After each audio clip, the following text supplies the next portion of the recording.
Reciban un grato saludo de parte de los estudiantes de Literatura y Lingüística. A continuación, les vamos a dar a conocer la importancia de la lingüística distribucional en el aprendizaje de lenguas naturales, como parte de la responsabilidad social universitaria de la Escuela Profesional de Literatura y Lingüística. Mi persona, Zapana Rosa Cristian y Alex Alfonso Maita Palomino, vamos a desarrollar los siguientes temas, en el cual vamos a remarcar el por qué debería de tomarse en cuenta la lingüística distribucional en el aprendizaje de lenguas naturales. Para ello vamos a saber qué es la lingüística distribucional, qué son las lenguas naturales, cuáles son sus objetivos y cómo éstas se ven relacionadas. Le cedo la palabra a mi compañero Alex Alfonso. Adelante, por favor. Muy buenas con todos ustedes. Les vengo a deleitar un poco, ¿no?, sobre qué es el distribucionalismo, ¿no? Según Leonard Bonfier, deriva de la importancia que tiene la noción de distribución de la teoría.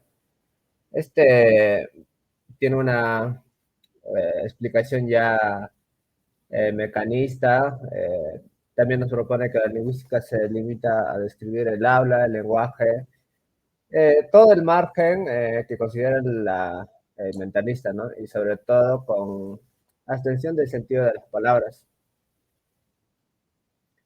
Por otra parte, el distribucionalismo nos muestra también el sentido de las oraciones, su forma, eh, habla de los sufijos, prefijos, y es un largo tema, ¿no? Es un largo camino, es un libro amplio para leer.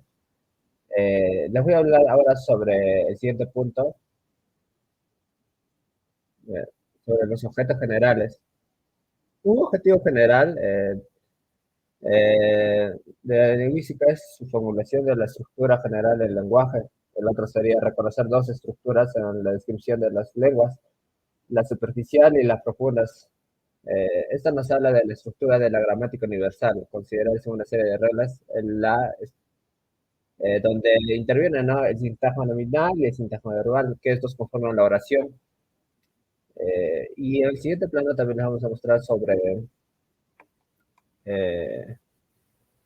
eh, cuáles son su funcionalidad, ¿no? Y qué es lo que o cómo nos ayudan, ¿no?, a distribuir, ¿no?, una oración entre el verbo, el sujeto, el objeto y los artículos, etcétera, etcétera.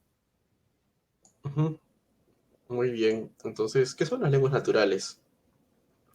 Las lenguas naturales es como designamos una variedad lingüística o forma de lenguaje humano con fines comunicativos. Es decir, en el mundo tenemos diferentes lenguajes, diferentes idiomas: el español, el francés, el inglés, el chino y el japonés. Entonces, se les llama lenguas naturales porque están basadas usualmente en un sistema de signos sonoros, aunque algunas pueden estar basadas en signos gestuales, ¿no? Cada país maneja su forma distinta.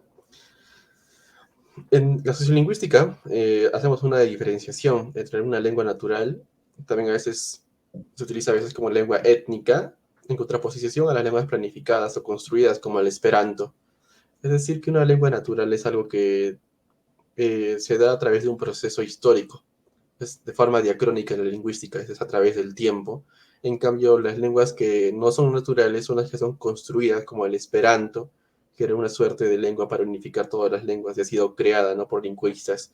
O otras lenguas que no pueden ser naturales, por ejemplo, son lenguas que se crean en las películas, que hablan, digamos, en El Señor de los Anillos, los elfos, o hablan los Na'vi en Avatar. Entonces, esas lenguas que son creadas o inventadas no son lenguas naturales, porque exactamente han sido creadas o inventadas.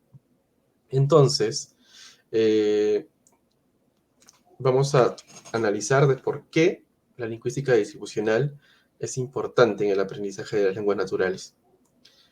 Mi compañero va a desarrollar unos puntos más y luego finalizamos. Les voy a Adelante, por favor. hablar sobre su valoración de enseñanza de idiomas. Aquí hemos recopilado tres puntos muy importantes, de las cuales son claras y concisas.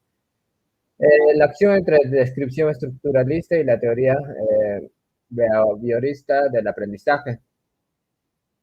La propensión a primar los criterios formales distribucionales sobre los criterios semánticos.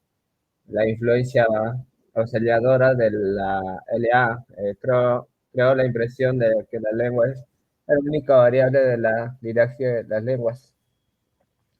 Con esto creo que ya estaríamos acabando. Le daría paso a mi compañero.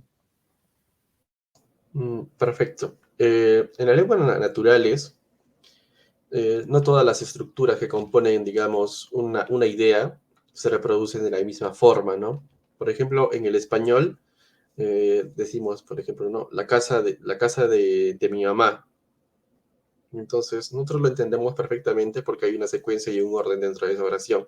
Tenemos un artículo, tenemos un nombre que es casa, y entonces tenemos un objeto directo que es de mi mamá. Entonces, esa secuencia es lo que denominamos, digamos, el sintaxis dentro de la oración. Entonces, esa orden, esa sintaxis dentro de una oración no se compone de la misma forma en todos los idiomas. En el quechua, por ejemplo, no tenemos la forma, ¿no? Que es, digamos, sujeto, verbo, objeto directo. Entonces, ellos es como que es sujeto, objeto directo y luego el verbo. Entonces, vemos que el orden es diferente al del español. Por ejemplo, se puede ver que debido a esto, algunas personas quechohablantes o quechohablantes que luego aprenden en español, su forma de composición de estructuras en español no es de la forma natural, digamos, ¿no? Que es sujeto, verbo, objeto directo, sino que lo hacen como sujeto, objeto directo y luego el verbo.